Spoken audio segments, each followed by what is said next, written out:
As the sun dipped low in the sky, casting a warm glow across the room, I busied myself tidying up my bedroom. Suddenly, a soft creak from the door caught my attention, pulling me from my task. As I pivoted, there stood Alden in the doorway, his gaze fixed intently on the object cradled in my hands. My heart came to a standstill. How might I weave this tale? The object loomed large, a vibrant toad that demanded attention, its presence impossible to ignore in any courteous exchange. As I reached into the drawer, my hand brushed against it, and I pulled it out to dust the back of the cabinet, my mind wandering elsewhere. Unaware of the significance of the moment, I believed I had secured the door. Or so it seemed to me. Alden was my stepson, a young man of 23 years. He was not meant to be back just yet. He toiled at a local brewery, often lingering into the night with friends after his shifts, sharing laughter and stories under the stars. But there he stood, tall and lean, his dark hair cascading into his amused blue eyes, a figure that seemed to weave tales of intrigue and charm. "What is that?" he inquired, his tone dancing on the edge of intrigue and playful banter. My face flashed with warmth. I let the item slip from my fingers as if it had seared my skin, hastily snatching up the nearest object to throw a pillow from the bed to shield it from view. "It's none of your business," I stammered, my throat tightening with each word. Yet his expression remained unchanged. He leaned against the door frame, a spark of curiosity igniting within him. "You know you don't have to act so embarrassed," he remarked, a playful smirk dancing on his lips. "It's not as if I haven't encountered something of that nature before." I longed to burrow into the earth, seeking refuge in the shadows of solitude. The boldness of this kid, well, man, really to stand there so nonchalantly, utterly unbothered, while my life spiraled into chaos. I let out a chuckle, eager to lighten the mood and shift the focus away. "Alden, truly, focus on your own affairs. It's quite surprising to find you here, isn't it?" Yet he remained still. For a moment, silence enveloped us, thick and nearly suffocating. He had shifted his focus from the pillow cradled in my hands to me. His gaze had transformed, no longer the casual or playful looks I had grown accustomed to. This one lingered far too long, with an intensity that was almost palpable. It felt as though he had stripped away a facade of the person he believed I was, revealing someone completely different beneath. A peculiar sensation washed over me, a flicker of warmth nestled deep within my chest, soon accompanied by a piercing pang of guilt. This felt utterly misplaced, whatever it might be. It was utterly misguided. I found myself in the role of his stepmother. For heaven's sake, once, I found myself united in marriage with his father. I gently shook my head, shattering the stillness that enveloped us. "Kindly, Alden, just take your leave." With a resigned shrug, he raised his hands in a playful gesture of surrender. Very well, he replied, his voice returning to a cheerful note. Yet, just before he departed, he cast upon me a final gaze, a gaze that sent my already tumultuous thoughts spiraling into a whirlwind of contemplation. With the door softly clicking shut, I found myself perched on the edge of the bed, the pillow held tightly against my chest, a silent witness to the moment. My heart raced, and I found myself unable to return the item to the drawer. It was as if an unseen force had altered the atmosphere surrounding us, and despite my efforts to brush it aside, I understood that my perception of Alden would forever be changed. Throughout the remainder of the evening, I found myself unable to cast aside the memory from my thoughts. I made an effort. As the evening unfolded, I prepared a warm dinner, neatly folded the laundry, and settled beside Victor on the couch, where he leisurely flipped through the classic westerns playing on the screen. Yet, Alden's expression, that playful grin, and the disquieting glint in his eyes lingered in my mind, a haunting presence that wouldn't fade away. Victor hardly registered my distraction. It was a familiar occurrence. For years now, he had immersed himself in his passion's gardening, woodworking, and crossword puzzles ever since he stepped into retirement. She held no bitterness towards him for it. That would have been far too simple. Yet, there were moments when I sensed I was more of a live-in caretaker than a partner. At one moment, I cast my gaze down the hall and beheld Alden's shadow dancing about in his room. I could hear the soft whisper of a distant hum. From beyond his door, a rhythmic pulse of music emerged, a deep bass line that contrasted sharply with the serene silence enveloping the rest of the house. My heart leapt unexpectedly, a thrill I couldn't quite explain, and I redirected my gaze to my husband. Victor lay in a gentle slumber, his chin resting softly against his chest, the sound of his soft snores filling the air. He had drifted off in his recliner. Once more, the television continues its monotonous hum. I pondered the idea of rousing him, yet I questioned the purpose behind it. Instead, I rose and meandered into the kitchen, savoring a fleeting moment of solitude. Yet, my solitude was fleeting. Alden stepped inside.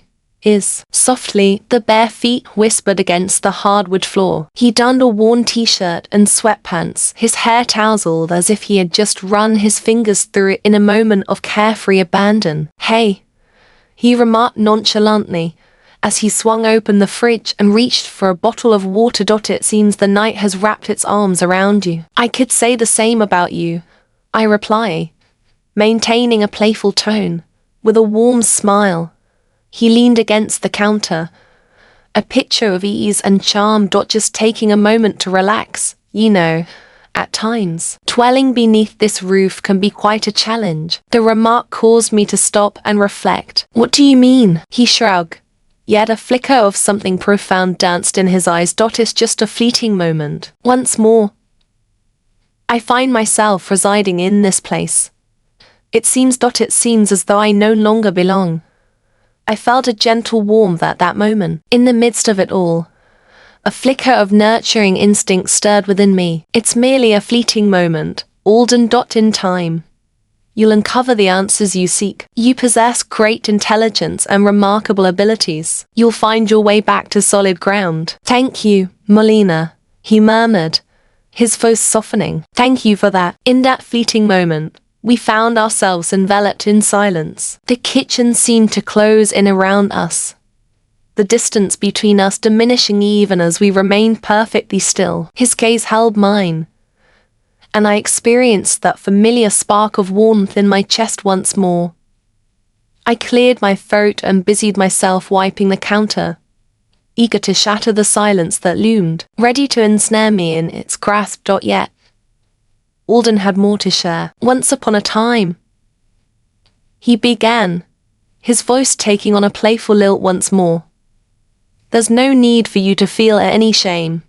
You see, well, we all share the same humanity, don't we?" My hand halted in its motion, and I glanced at him, striving to maintain my calm demeanor. "Alden, let's stay clear of that topic, shall we? It happened by chance, and there's no need to revisit it." "Very well," he declared, lifting his hands in a gesture of capitulation. Yet, there was a playful glint in his smile that sent my stomach into a whirl. As he strolled by, he was so near that I could detect the subtle scent of his cologne lingering in the air. I remained facing forward, yet his presence lingered behind me for a fleeting moment before he finally departed from the kitchen. That night, as I lay in bed beside Victor, my thoughts swirled like a tempest. What was unfolding before us? From me, to us, to this place we call home? I had always managed to uphold distinct boundaries,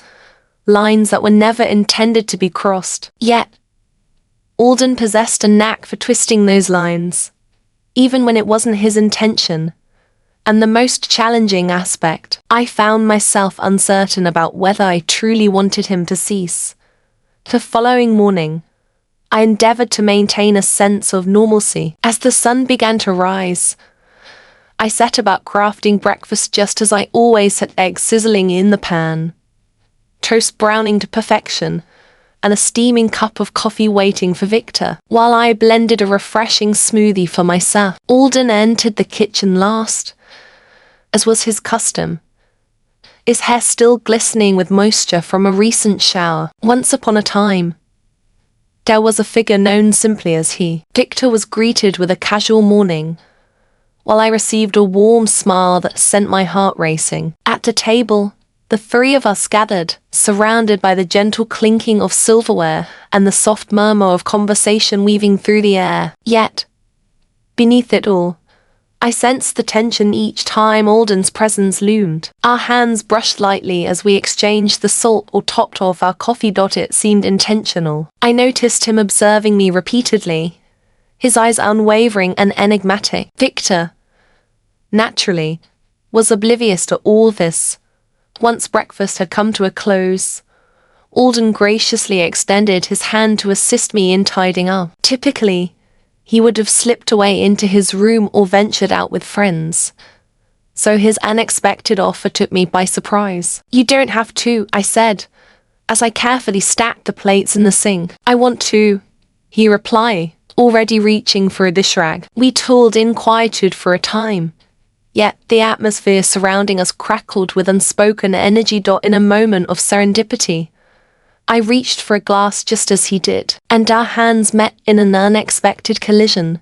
Neither of us withdrew right away. "You're unique," he murmured, his voice barely rising above a whisper. "What do you mean?" I asked, my throat suddenly parched.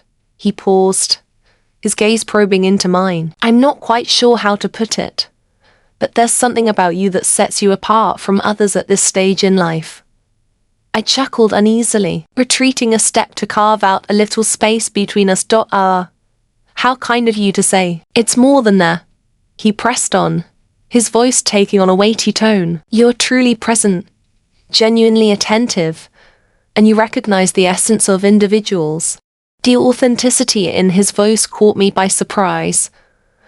Unsure of my words, I shifted my focus back to the dishes. As I scrubbed, a sense of his presence lingered just behind me. My heart raced once more, and I despised the depth of my longing for him to remain by my side. Just as I was about to collect my thoughts, Victor's voice echoed from the living room. "Melina, can you tell me the whereabouts of my crossword book?" The moment fractured, and Alden retreated slightly, offering me a subtle, understanding smile. "I'll let you get back to him," he said, his voice airy once more as he strolled away.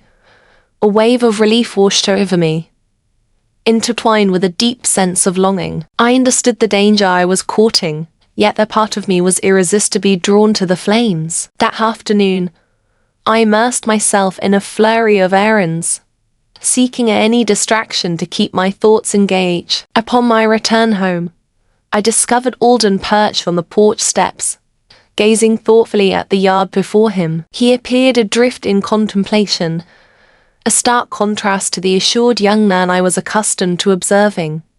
"Greetings," I murmured gently as I drew near. He raised his gaze, a subtle smile spreading across his face. "Greetings. Is all well with you?" He paused, weighing his words carefully before responding. "Indeed. I find myself pondering that. What about life? I suppose. The path before me, the destination that calls to me." I settled beside him, maintaining a respectful distance yet near enough to sense the comforting warmth that radiated from him. "Alden, you are still in the bloom of youth. There's no need to have everything mapped out just yet." "Perhaps," he murmured, his eyes lingering on the yard. Then, after a moment of reflection, he continued, "Have you ever sensed that you were destined for something beyond this? As if you were ensnared in a tale that wasn't truly yours?" His words resonated with me in ways I was reluctant to acknowledge. I yearned to soothe his troubled heart, to whisper assurances that all would be well. Yet deep down, I grappled with my own doubts, unable to fully embrace the hope I sought to share. Instead, I rested my hand on his shoulder, applying a gentle squeeze. "You're not trapped," I said, my voice quivering slightly as I tried to reassure him. For a fleeting moment, He enveloped my hand with his, and that simple act resonated with a depth of intimacy that was almost surreal. I withdrew swiftly, yet the harm had already been inflicted. Another line crossed, another boundary blurred, and I found myself questioning whether I possessed the strength to halt it any longer. As the sun dipped below the horizon, the sky was cloaked in shadows, heralding the arrival of a fierce storm. The atmosphere was thick with anticipation, as if the very fabric of the world held its breath, posed for the unfolding of a momentous event. Victor retired for the night sooner than usual, as was his custom, grumbling about a persistent ache in his shoulder. As I nestled into the cozy embrace of the living room, a book cradled in my hands, my mind wandered, refusing to settle on the words before me. The tempest raging outside reflected the turmoil brewing within me, an untamed force, unpredictable and fraught with peril. Alden found himself in the kitchen, the rhythmic sound of the fridge opening and closing echoing softly through the stillness of the house. The soft clink of glass reached my ears as he poured himself a drink, a delicate sound that hinted at the unfolding moments ahead. Shortly thereafter, he emerged in the doorway of the living room, cradling two glasses in his hands. The allure of whiskey?" he inquired, arching an eyebrow with curiosity. I blinked, taken by surprise. Typically, I steer clear of drinks at this hour. Perhaps tonight is a different tale, he remarked with a playful smile, offering me a glass before I could respond. With a moment of uncertainty, I grasped it, the chill of the glass meeting my hand. Alden settled into the armchair opposite me, casually stretching his legs out in a relaxed manner. The lamp beside me bathed his face in a soft, inviting light, accentuating the defined contours of his jaw and the subtle shadow of stubble gracing his chin. "What tale are you diving into?" he inquired, gesturing towards the book resting in my lap. "Just a little something," I said, lifting it up for a moment.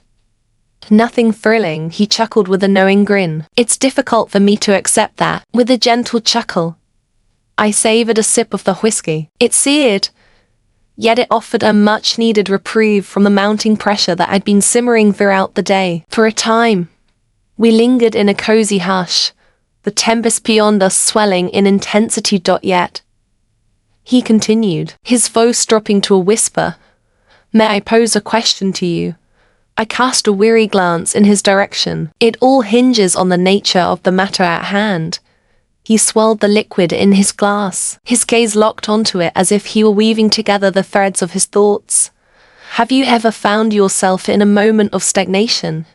His question caught me off guard. It was hauntingly reminiscent of the question he posed earlier on the porch, yet now it carried a distinct heaviness. At times, I found myself speaking with a softness that was unplanned. He raised his gaze, and in that moment, our eyes locked. "It appears you are not the kind of person who ought to be confined. Your spirit is far too vibrant for such limitations." My cheeks warmed, and I averted my gaze, placing my glass gently on the coffee table. "Alden, it would be wise to refrain from making such statements." "Why not?" "Indeed, it is." His words lingered in the atmosphere, heavy with unexpressed significance. I rose suddenly, feeling the urge to create distance between us. "I believe it's time we wrapped up for the evening," I said, steering clear of his eyes.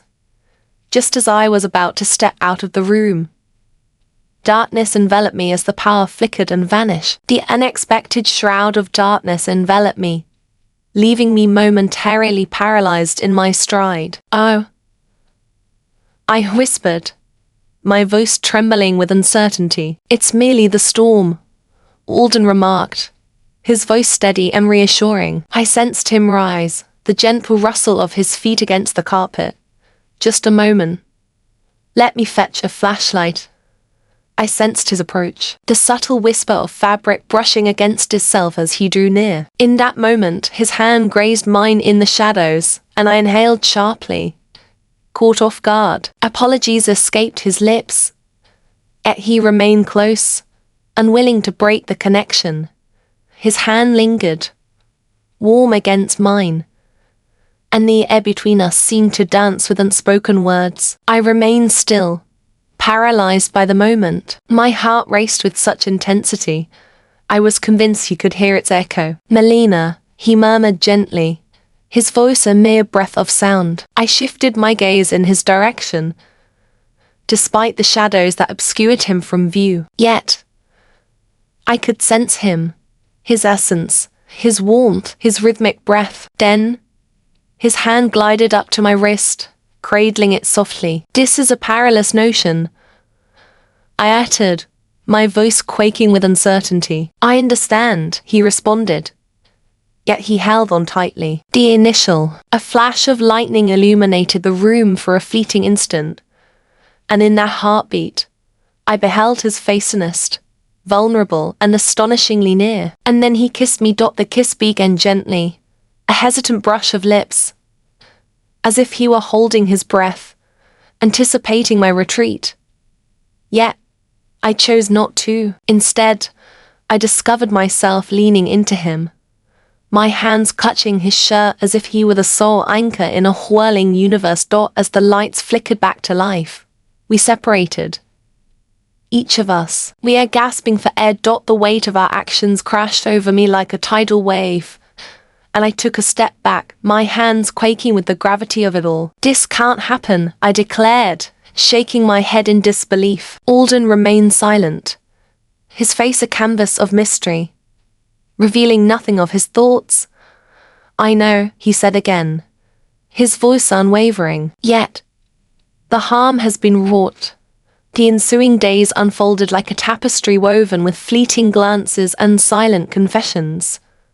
I steered clear of Alden whenever possible, immersing myself in chores and errands, seeking any distraction to keep my mind occupied. My thoughts are engaged, yet, no matter the effort I put forth, the memory of his lips against mine and the gentle touch of his hand on my wrist remain etched in my mind. One evening, while I was folding laundry in the guest room, Alden materialized in the doorway.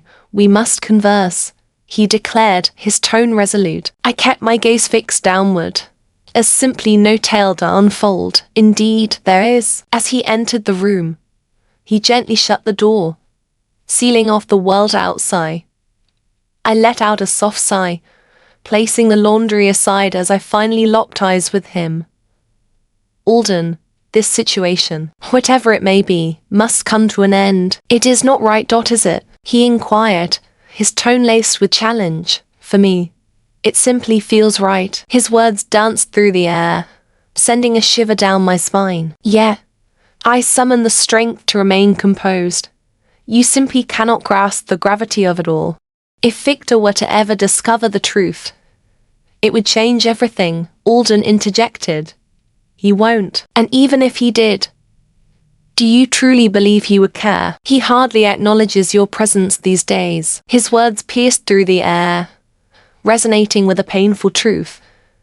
Yet that truth did not grant them righteousness. "This isn't about him," I declared, my voice growing louder. "It revolves around us, centered on the undeniable truth that whatever this is, it simply cannot unfold. It's not merely incorrect, it's utterly unthinkable."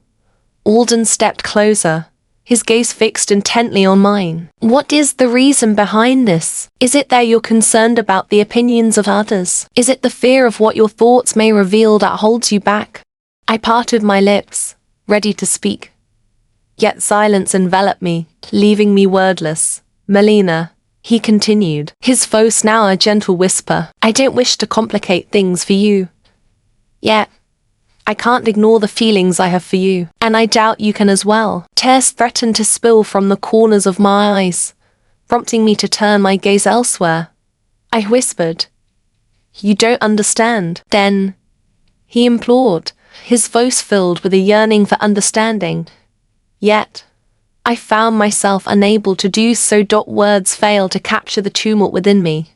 The guilt that gnaws, the fear that grips, and the longing that lingers. With a firm shake of my head, I brushed past him, exiting the room in silence. On that night, slumber eluded me. As I reclined in bed, my gaze fixed upon the ceiling, I found myself attuned to the gentle rhythm of Victor's breathing beside me. A tempest brewed within my mind, whispers of thoughts and emotions, all intertwined in a complex tapestry I could not unravel. Once upon a time, in a moment that felt just right, with a sense of urgency, I rose from my seat and made my way to the kitchen, yearning for a glass of water to soothe my restless spirit. Yet, as I crossed the threshold into the hallway, time seemed to stand still. Alden's door stood ajar, and there he was, poised in the threshold. He stood there, leaning against the doorframe, as if he had been anticipating my arrival. "Can't sleep?"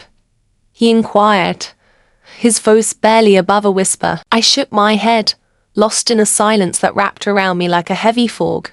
For a long moment, we simply gazed at one another, the silence enveloping us, thick and electric. In that moment, almost instinctively, I pivoted and made my way back to my. As I stepped into the room, I gently closed the door behind me. Yet, as I settled back down, a sense lingered within me that this tale was far from finished. This enigmatic and perilous connection we shared, it was here to stay, refusing to fade into the shadows.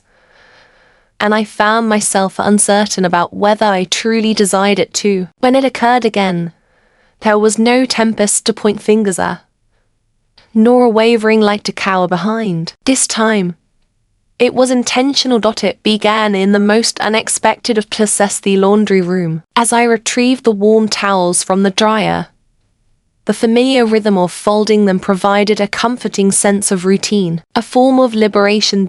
In the stillness of the house, silence reigned supreme. Victor had ventured to a friend's abode to catch a game, and I was under the impression that the space was mine alone. Then I heard the gentle creak of the floorboards behind me. "You're always working," Alden said, his voice airy yet tinged with an elusive undertone that I couldn't quite identify. I chose not to look back. "Someone must take action," I responded, striving to maintain a calm demeanor. He let out a gentle laugh. "That's a fair point, however. Do you ever find yourself weary of it all?" "Weary of what?" "Exactly. Managing all the details. Caring for all around you. When was the last moment someone truly looked after you?" His words pierced my soul with the sharpness of a blade. I turned then, clutching a folded towel against my chest as if it were a shield, ready to face whatever lay ahead. "Alden, I believe this is not a dialogue we ought to engage in." "Why not indeed?" he inquired, leaning effortlessly against the threshold. He appeared completely relaxed, seemingly unaffected. Yet his eyes revealed a contrasting narrative. They were keen, probing, and undeniably fixated on me. "Because," I said, my voice trembling, "it's not suitable." "Is it fitting?" He uttered it again, as if weighing the sound of the word in his mind. "That's not quite the same as being truthful, is it?" I felt the urge to counter him, to silence his words before they could spiral into something even more complicated. Yet, just as I was about to, he moved nearer, bridging the gap that lay between us. "You don't have to pretend with me, Melina," he said gently. "I behold you. In the quiet strength with which you manage this home, I notice how you hold everything in balance, while those around you seem to only take without giving back. Do you not feel that you are worthy of something special for yourself?" My throat constricted, and I shook my head, retreating until I felt the cool edge of the counter pressing against my hips. "Alden, this situation, whatever it may be, must come to an end." He extended his hand then, a gentle touch grazing against mine. It was a modest, unassuming act, yet it seemed as though the very earth beneath me was transforming.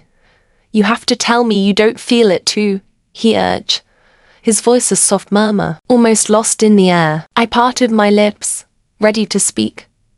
Yet silence enveloped me, and no words emerged. I was unable to share that with him. I found myself unable to weave a falsehood for him or for my own heart. And then, in a moment reminiscent of that evening in the living room, he kissed me. Yet, On this occasion, I chose not to intervene. The days that came after were a haze of fleeting instances and hushed confessions. We believed we were cautious. Or at least, that was our conviction. Alden had a knack for weaving his way into my space. Always ready to lend a hand with dinner, mending a stubborn cabinet door, or even stepping in to accompany me on errands. In the beginning, it was exhilarating, the excitement of something taboo. Yet, the truth of our circumstances loomed large in my mind. I sensed it was only a matter of time. It was inevitable. The moment loomed when all would unravel before my eyes. One afternoon, as I was putting away groceries, Alden approached me from behind and enveloped me in a warm embrace, his arms encircling my waist. I tensed, casting a wary glance toward the doorway, ensuring that no one lingered in the shadows. "Alden," I whispered urgently, attempting to break free. "Victor might arrive at any moment. He finds himself at the hardware store," Alden remarked, his voice steady and composed. "Take a moment to unwind." Yet, I found it impossible to unwind. Not any longer. The creeping dread was beginning to gnaw at my very being. Each time Victor's gaze met mine, a question lingered in the air: did he truly understand? Each time Bethany, our inquisitive neighbor, waved at me from across the street, it was as if she could peer straight into my soul. I turned to face Alden and said, "We need to talk." "About what?" he inquired, his expression a mystery. "Once upon a time, there was a tale to tell, a narrative woven around us." His jaw clenched, and for the first time, I caught a glimpse of fury dancing in his eyes. "What shall we make of ourselves?" he inquired. "This must come to an end," I declared, pushing the words from deep within me. "It carries too much risk. It seems unjust to Victor. Fair to Victor," he repeated, his voice climbing higher with each word. "What do you consider fair? Do you truly listen to your own words? Your thoughts are consumed by him, leaving no room for your own desires to take shape. What I desire is of no consequence," I retorted sharply. "That's, oh my," Alden retorted. "Happiness is a treasure that is rightfully yours, Melina. It is your right to be with someone who truly recognizes your essence." The words lingered in the air, thick and unyielding. I felt the urge to contest, to express that he was mistaken.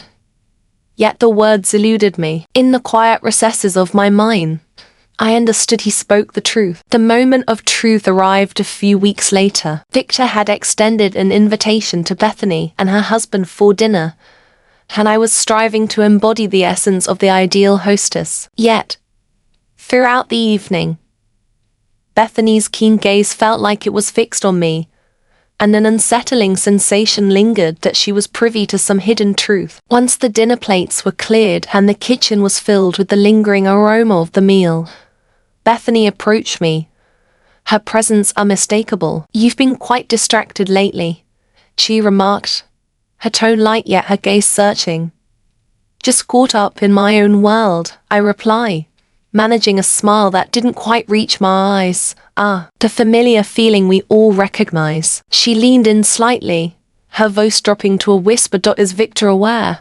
I stood still, my heart racing within my chest. "No. I found a way." With a subtle shrug, her face revealed nothing of her thoughts. "What tales are unfolding between you and Alden?" It was as if the very earth beneath my feet had been torn away, leaving me in a void. "I don't know what you're talking about," I said, my voice trembling with uncertainty. Bethany smiled, yet the warmth never touched her eyes. "Exercise caution, Melina. Whispers of hidden truths have a tendency to reveal themselves." That night, as I nestled into my bed, the echoes of Bethany's words danced through my thoughts, weaving a tapestry of emotions I couldn't shake off. I found myself ensnared, caught in the delicate balance between two realms that seemed destined to clash. The following morning, Alden discovered me in the garden, yanking at the weeds with an intensity that seemed a touch excessive. "You're avoiding me," he said, his voice unwavering yet laced with a hint of exasperation. "I'm striving to shield us," I responded. My gaze fixed downward. Shield us from what?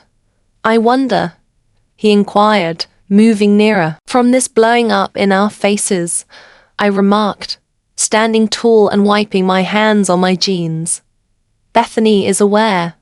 Alden, she is fully aware. His brow furrowed, shadows creeping across his face. How could she possibly know? I'm not sure. But she certainly knows, I reply, my voice climbing higher. What if she shares this with Victor? She shall not, he declared with conviction. You have no idea, I retorted sharply. You have no idea how perilous this situation is. Alden seized my hand, his hold firm yet not hurtful. What I grasp is that I wish to hold on to you tightly. The deep feeling in his voice took me by surprise, leaving me momentarily speechless. You won't, I said finally, my voice barely rising above a whisper. Yet, we must tread lightly, for the well-being of us both hangs in the balance. The days that came after were filled with tension. Bethany remained silent in Victor's presence, at least to my knowledge. Yet, the heaviness of her doubt loomed above me like a darkened sky. Alden sought to calm my worries. Yet, he appeared to be more on edge than ever before. One fateful evening, Victor returned home sooner than anyone had anticipated. In the laundry room, Alden and I found ourselves standing closer than propriety would suggest, the air thick with unspoken tension as the sound of the front door echoed through the space. We paused, anticipation hanging in the air. We separated suddenly, as if caught in a moment of youthful indiscretion. Victor summoned me, his voice echoing through the halls of our home. In here, I reply, my voice unwavering. Even as the turmoil swelled within me, Victor stepped into the doorway, his gaze gliding across the room. For a fleeting instant, I believed he would utter a word, yet he merely nodded in response. The evening meal. With a swift response, I declared, ready. Nearly, I responded. He departed in silence, yet the gaze he cast upon me remained etched in my mind long after his figure faded from view. Once upon a time, there was a moment that held the promise of something extraordinary. On that night, sleep eluded me.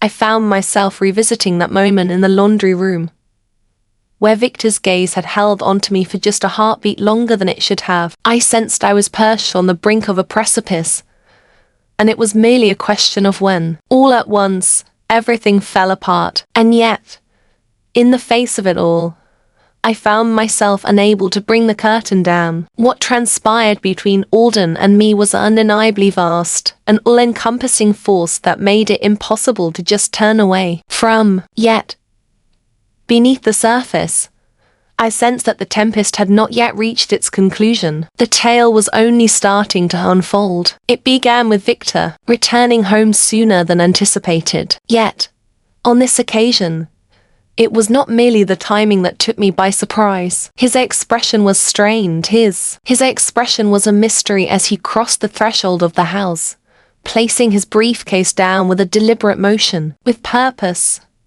a heavy thud echoed. Alden, Victor called, his voice cutting through the air, sharp enough to send a chill down my spine. Alden emerged shortly after, his relaxed attitude standing in stark contrast to Victor's palpable unease. Indeed, Alden inquired, his tone steady and composed. I need to talk to you, Victor said, his tone sharp and filled with urgency. I was frozen, unable to draw in a breath as the distance between the three of us felt like it was shrinking. Absolutely. Alden spoke, his eyes momentarily drifting in my direction.